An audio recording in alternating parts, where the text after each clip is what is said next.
बिस्मिल्लाहिर्रहमानिर्रहीम। आज जो हमारा टॉपिक है वो एक बहुत इंटरेस्टिंग, जिसे हम मेडिकल साइंस में कहते हैं, एज डॉक्टर हम लोग उसे कहते हैं glorious topic, that is termed as an enzyme.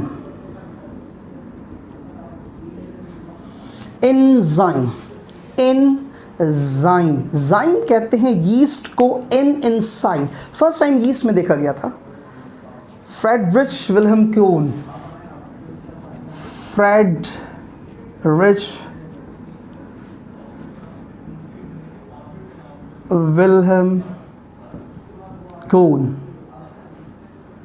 ये एक साइंटिस्ट थे। 1876 में फर्स्ट टाइम इन्होंने यीस्ट में एक ऐसा केमिकल देखा जिसकी एक्टिविटी बिल्कुल डिफरेंट थी। असल में क्यों एक्टिविटी डिफरेंट थी? देखिए हम बेसिकली केमिस्ट्री के अंदर एक पढ़ते हैं कि जी ये हमारे पास एक रिएक्टेंट है, इसको हम प्रोडक्ट में चेंज करते हैं तो इसमें हम कैटालिस्ट यूज़ करते हैं। केमिकल रिएक्शन में हम पढ़ते हैं कैटालिस्ट का काम क्या होता है? स्पीड अप करता है रिएक्शन को, आपकी एनर्जी को बचाता है। Same enzymes are biocatalyst. Enzymes क्या है? हमारी बॉडी के बायो कैटालिस्ट है। So enzymes are termed as biocatalyst. क्या नाम देंगे इसको? बायोकैटलिस्ट। ये हमारी बॉडी के कैटलिस्ट हैं। ये हमारी बॉडी के अंदर रिएक्शन को फास्ट और स्लो कर रहे हैं। एक कॉन्सेप्ट था 1980s से पहले, बिफोर 1980s, और वो कॉन्सेप्ट क्या था कि all enzymes are protein in nature। एक ओल्ड कॉन्सेप्ट है। 1980s में एक साइंटिस्ट थे, इसका नाम है थॉमस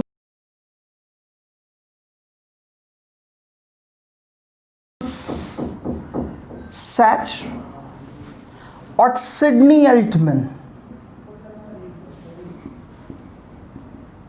इन दोनों साइंटिस्ट ने देखा कि जो आरएनए है ये भी एक्ट करता है एज एन एंजाइम। तो अब विल्हेम कोन का जो कॉन्सेप्ट था उसको इसने चेंज कर दिया। कैसे चेंज कर दिया? अब हम लिखते हैं all enzymes are protein in nature except ribozyme, that is RNA. क्या नाम देते हैं इसको? Ribozyme. So ribozyme, which is basically an RNA molecule, ये एक्ट करती है as an enzyme. So all enzymes are protein in nature except ribozyme. अब ये कॉन्सेप्ट आ गया 1980s के बाद, जो कि थॉमस सैच और सिडनी एल्टमैन ने फर्स्ट टाइम 1980s के एरा में ये प्रपोज किया था। ठीक, यहाँ पर एक पॉइंट मैं आपसे डिस्कस करना चाहूँगा, उसे हम कहते हैं एक्टिवेशन एनर्जी, या इसे कहा जाता है energy of activation. Activation energy या एनर्जी ऑफ एक्टिवेशन। ये बेसिकली है क्या? एक रिएक्टेंट है ए, इसको बी प्रोडक्ट में चेंज करना है। The energy required to convert reactant into product is termed as energy of activation. उसको हम नाम देंगे एनर्जी ऑफ एक्टिवेशन और एक्टिवेशन एनर्जी। एंजाइम क्या करता है? Enzyme lowers the energy of activation, उसको बिल्कुल मिनिमाइज कर देता है। एक छोटी सी एग्जांपल देता हूँ। फर्ज करें मैंने अपने दोस्त से मिलने जाना है, और मेरे दोस्त जो हैं वो रहते हैं 10th फ्लोर पर एक बिल्डिंग पर। अब पता चले कि जी स्टेयर्स से जाना है, तो सोच लें आधा हो जाऊँगा मैं, मेरे लिए बड़ा मुश्किल हो जाएगा। तो अब क्या करेंगे? मैं लिफ्ट को यूज़ करूँगा। मेरी एनर्जी इस्तेमाल हुई? नो, बिल्कुल भी नहीं, मैं तो प्रिजर्व रहा। एग्जैक्टली एंजाइम क्या करता है? Enzyme act as an elevator, as lift. वो एलिवेटर के तौर पे काम कर रहा है, और जो उसमें मैं मौजूद हूँ, मैं रिएक्टेंट हूँ, मैं ऊपर जाके प्रोडक्ट हो गया। तो एंजाइम याद रखिएगा काम क्या करता है कि वो उन रिएक्टेंट्स और प्रोडक्ट्स की एनर्जी को प्रिजर्व कर देता है। तो एनर्जी जितनी कंज्यूम होनी है उसको मिनिमाइज करता जाता है। ये काम किसका है बेटा? याद रखिएगा एंजाइम का। तो आपने यहाँ पे ये पॉइंट याद रखना है कि enzyme lowers the activation energy. Activation energy को लोएस्ट ले आता है, कम से कम ले आता है, प्रिजर्व करता है कि आप अपनी एनर्जी को संभाल लें, अपनी एनर्जी को बचा लें। ये सबसे इंपॉर्टेंट काम है। यहाँ पे हम डिस्कस करते हैं कुछ कैरेक्टरिस्टिक्स की। What are the properties of enzyme, what are the characteristics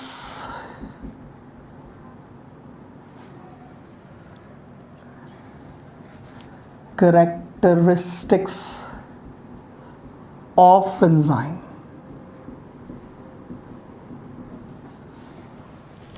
enzyme की प्रॉपर्टीज क्या है? पहला पॉइंट तो वही याद रखेंगे हम, all enzymes are protein in nature except, all enzymes are protein in nature except ribozyme. यहाँ पे इसको हम याद रखेंगे, सारे प्रोटीन्स हैं, सब में प्रोटीनियस पार्ट होगा। रीज़न क्या है यार, प्रोटीन पार्ट क्यों, मतलब लिपिड्स होते हैं, मज़ा आता, अच्छा कंज्यूम कम होता। सवाल ये पैदा होता है प्रोटीन को ही नेचर ने क्यों रखा? भाई प्रोटीन को रखने की सिर्फ वजह ये दोनों मीडियम में काम कर सकता है, अल्कलाइन में भी काम कर सकता है, एसिडिक में भी काम कर सकता है। लेकिन यहाँ पर सबसे इंपॉर्टेंट बात क्या है, सब नहीं। कुछ एंजाइम्स एसिडिक होंगे, कुछ एंजाइम्स बेसिक होंगे, अल्कलाइन होंगे। तो याद रखिएगा कि एंजाइम्स, एक और इसका करेक्टर, आर पीएच सेंसिटिव। सारे के सारे एंजाइम पीएच सेंसिटिव है, ठीक है। कुछ एसिडिक मीडियम में काम करेंगे, कुछ बेसिक यानी अल्कलाइन मीडियम में काम करेंगे, उन्हें हम कहेंगे एसिडिक एंजाइम, उन्हें हम कहेंगे अल्कलाइन एंजाइम। एंजाइम्स याद रखिएगा ये हमेशा टेम्परेचर सेंसिटिव होते हैं, इन्हें हम कहते हैं थर्मोलेबाइल, टेम्परेचर सेंसिटिव। कैसे? हमारी बॉडी का टेम्परेचर है 37 डिग्री सेंटीग्रेड, 310 केल्विन या 98.6 फ़ारेनहाइट। बढ़ा दें एंजाइम्स डिनेचर्ड होना शुरू हो जाएंगे, कम कर दें एंजाइम्स इनएक्टिव हो जाएंगे। यानी अगर आप टेम्परेचर को इंक्रीज करेंगे बॉडी के टेम्परेचर से, जो कि थर्मोस्टेट है, जो कि हाइपोथैलेमस कंट्रोल कर रहा है, अगर आप 37 से बढ़ाते हैं तो एंजाइम्स डैमेज होना शुरू होगा। अगर 37 से कम करते हैं तो एंजाइम्स इनएक्टिव हो जाएंगे। So enzymes are pH sensitive, enzymes are thermolabile, enzyme में बी एसिडिक, एंजाइम में बी अल्कलाइन। यहाँ पे एक और पॉइंट जो आपसे डिस्कस करना बहुत ज़रूरी है, याद रखिएगा, enzymes have some activators or inhibitors। कुछ ऐसे केमिकल्स होते हैं जो आम तौर पे एंजाइम की एक्टिविटी को इन्हेंस कर देते हैं, बढ़ा देते हैं। सो कहते हैं यार हम तुम्हारे साथ मिलके काम करते हैं, उसकी एक्टिविटी बढ़ जाती है। कुछ ऐसे केमिकल्स होते हैं, कुछ ऐसे मॉलिक्यूल्स होते हैं जो एंजाइम की एक्टिविटी को इनहिबिट कर देते हैं, डिक्रीज कर देते हैं। उनको हम नाम देते हैं इनहिबिटर्स का। क्या नाम देंगे उन्हें? इनहिबिटर्स। तो inhibitors decreases enzyme activity, activators increases enhances enzyme activity. Activators normally inorganic होते हैं, इनहिबिटर्स नॉर्मली ऑर्गेनिक होते हैं, ये याद रखिएगा।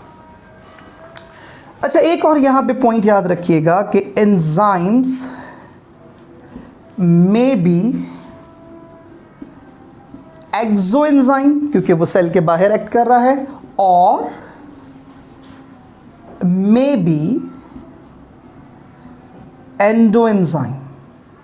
अगर सेल के इनसाइड काम करेगा तो उसको हम नाम देंगे एंडो एंजाइम, अगर सेल के बाहर काम करेगा उसे हम कहेंगे एक्सो एंजाइम। MCQ याद रखिएगा, enzymes are only made inside the cell, not outside the cell. Activity पे आप कह सकते हो it may be exo, it may be endo, लेकिन एंजाइम बनेगा कहाँ? हमेशा याद रखिएगा इनसाइड द सेल। ये सबसे इंपॉर्टेंट पॉइंट है, इसको याद रखिएगा, ना भूलिएगा।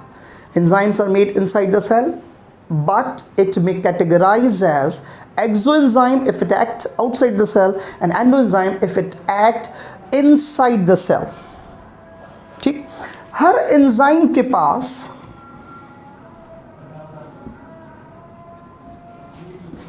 एक साइट होता है जिसको नाम देते हैं active site for the attachment of substrate. एक छोटा सा ग्रूव होता है, एक गड़ा होता है, एक गैप होता है। फॉर एग्जाम्पल मैं एक फिगर बनाता हूं, ये एंजाइम है, ये जो आप हल्का सा स्पेस देख रहे हैं जिसको मैं डॉटेड कर रहा हूं, इसे कहेंगे एक्टिव साइट। इसको नाम, यहां पर आकर सबस्ट्रेट बाइंड करेगा। लास्ट पॉइंट लेते हैं, यहां पे इसे वाइंड अप करते हैं। याद रखिएगा, the size of the enzyme will always be greater than the size of an substrate. जो साइज होगा इज ग्रेटर देन सबस्ट्रेट। इस पॉइंट को बेटा हमेशा याद रखना। आप इसको घुमा भी सकते हैं। The size of the substrate will always be decrease as compare to enzyme. कम होगा, सबस्ट्रेट हमेशा कम होगा, एंजाइम का साइज ज़्यादा होगा। यहीं पे इसकी कैरेक्टरिस्टिक्स को रोकते हैं। Thank you so much.